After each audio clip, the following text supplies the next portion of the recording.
This is the VOA Special English Economics Report. Commodities are basic materials that are used and traded worldwide. The price of commodities helps determine how much a business can charge for a product and the profit it can make. Commodity prices have reached a 2-year high since falling sharply during the world financial crisis.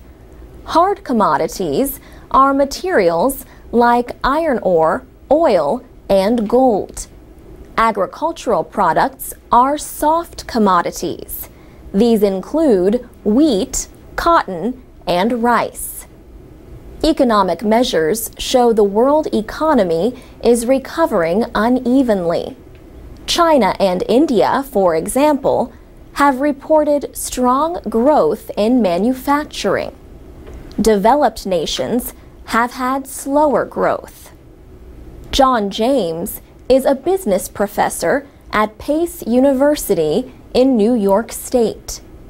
He says demand in developing economies can push up prices for commodities like oil and iron ore used for making steel. But, he says, changing currency values can also influence prices. He says the increase in the price of commodities is a reflection of the instability of both the euro and the dollar. The best example of that is gold.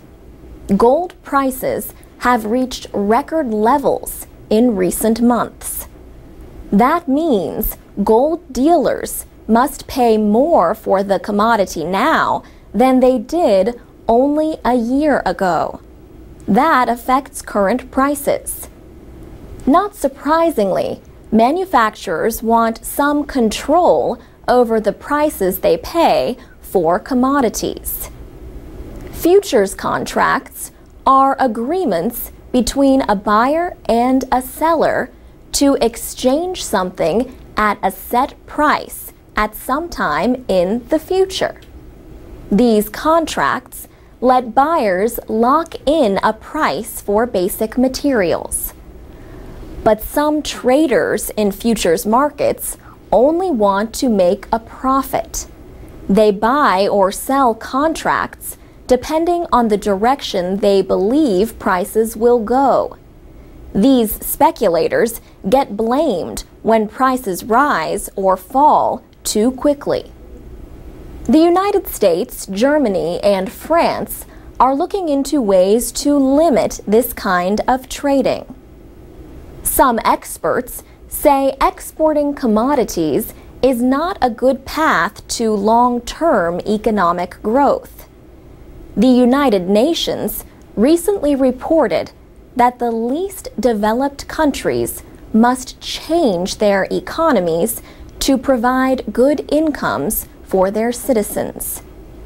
Supachai Panichpakdi leads the UN development group UNCTAD. He says the least developed countries need to cut dependence on commodities and manufacture products for export. He says only this will let them gain from world trade. For VOA Special English, I'm Alex Villarreal.